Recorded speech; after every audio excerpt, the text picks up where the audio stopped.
La ira, todos, absolutamente todos, la hemos sentido. Pero, ¿alguna vez nos hemos detenido a pensar qué es realmente? Hoy vamos a meternos de lleno en este tema, pero desde un ángulo muy diferente.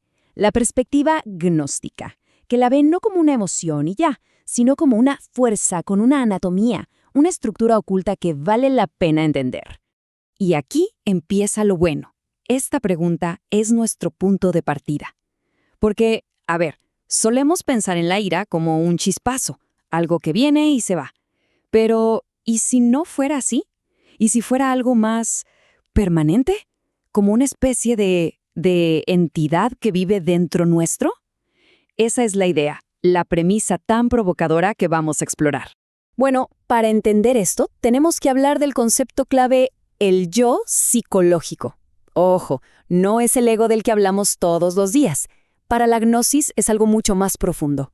Lo describen como una verdadera entidad dentro de nosotros, una suma de todos nuestros defectos, de nuestra violencia, nuestro odio, nuestros deseos que no se cumplen. Pensemos en él como el origen, la mismísima fábrica de donde sale toda la ira que sentimos. Entonces, a ver, si la ira nace de este yo psicológico, la cosa cambia por completo. ¿Qué significa? Pues que el verdadero enemigo no está afuera, no es la persona que nos insultó en el tráfico o la situación que nos frustra en el trabajo. No.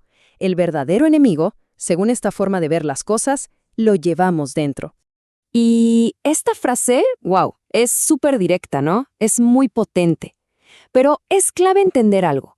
Satán aquí no se está usando en un sentido religioso tradicional.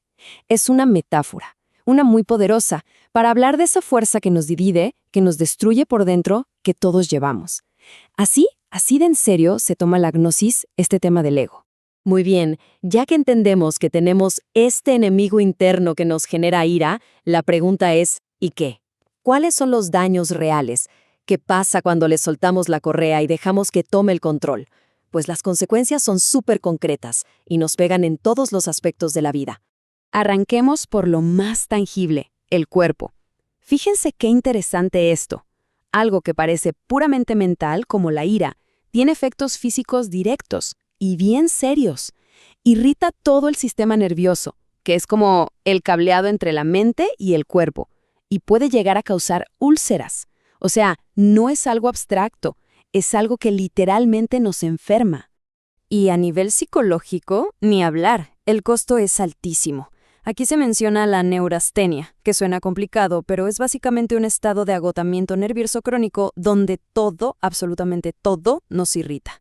Esto nos mete en una guerra mental constante. Y claro, como es de esperar, termina dinamitando nuestras relaciones más importantes, en el trabajo, con la familia, con todos. Y por supuesto, todo ese caos interno se proyecta hacia afuera y se convierte en fracasos. Una mente que vive en conflicto no puede pensar con claridad, no puede resolver problemas de forma inteligente. Es más, muchas veces la ira se disfraza de crítica constructiva, pero lo único que genera es resentimiento. Nos vamos creando enemigos sin darnos cuenta y nos saboteamos nuestro propio camino al éxito. Y por si fuera poco, esto se puede poner peor. Resulta que hay ciertos factores, tanto de adentro como de afuera, que actúan como si le echaran gasolina al fuego de la ira y la hacen todavía más potente y más difícil de controlar. Aquí nos topamos con un concepto esotérico que es fascinante: tejas. Se describe como una vibración, una energía ligada al fuego, que al parecer nos afecta y nos vuelve más agresivos. La recomendación práctica, más allá de la teoría, es clarísima. Si uno se siente así, más irritable, con más calor, hay que evitar a toda costa las discusiones, porque las cosas se pueden salir de control muy, muy fácil. Y ahora pasamos a algo mucho más terrenal, algo que seguro todos conocemos: el cansancio. El exceso de trabajo, el no descansar lo suficiente, eso nos lleva directito a ese estado de neurastenia del que hablábamos. Cuando estamos agotados, es como si nos quedáramos sin defensas emocionales. Cualquier pequeña cosa, cualquier tontería puede convertirse en una explosión de ira totalmente desproporcionada. Bueno, ya vimos el diagnóstico, entendimos el problema, de dónde viene y las consecuencias, que son devastadoras. Ahora sí, pasemos a la parte más importante, a la solución. ¿Qué herramientas nos da la gnosis para empezar a dominar esta fuerza interna? La primera herramienta es súper práctica. Es como un botiquín de primeros auxilios para usar en el momento, cuando sentimos que la ira sube. Es un ejercicio de respiración muy simple. Inhalamos por la nariz contando hasta 6, sostenemos el aire contando hasta 6 y exhalamos por la boca despacio contando hasta 6. Esto, así de sencillo, rompe la reacción en cadena del cuerpo y nos da un respiro, un espacio para retomar el control. Y aquí viene un cambio de mentalidad que es fundamental. Lo normal es o reprimir la ira, condenarla, o dejarla salir con todo, justificándola. La propuesta aquí es ninguna de las dos. El camino es la comprensión. Hacernos preguntas. ¿Por qué salté así? ¿Qué fue lo que realmente me molestó de todo esto? Solo si entendemos cómo funciona, cómo es su mecánica interna, podemos empezar a desarmarla de verdad. Esta es otra herramienta increíblemente poderosa. Cuando algo nos altera, la mente se nos convierte en un hervidero, ¿verdad? Empieza un diálogo interno que no para, buscando culpables, imaginando lo peor.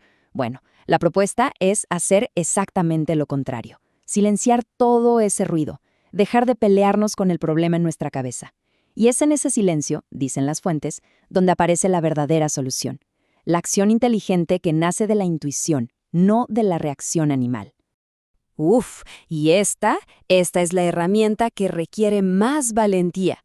Porque es muy fácil culpar a los demás, al mundo, a la mala suerte por nuestras frustraciones. Lo realmente difícil es mirarse al espejo y preguntarse, ¿y yo? ¿En qué me equivoqué? ¿Qué parte de mi yo psicológico fue la que reaccionó?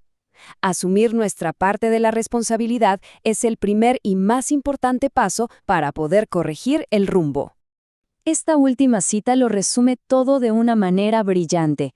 El verdadero triunfo, al final del día, no es ganarle a otros, no es doblegar al mundo para que haga lo que queremos, no. El verdadero triunfo es sobre uno mismo, sobre esas fuerzas internas que, sin darnos cuenta, nos sabotean la vida. Y con esta reflexión cerramos. Quizás toda esa energía que gastamos peleando con el mundo o con los demás estaría mucho mejor invertida si la dirigiéramos hacia nuestra propia batalla interior. Porque, al final de cuentas, ¿y si es ahí dentro donde se ganan o se pierden las guerras que de verdad importan?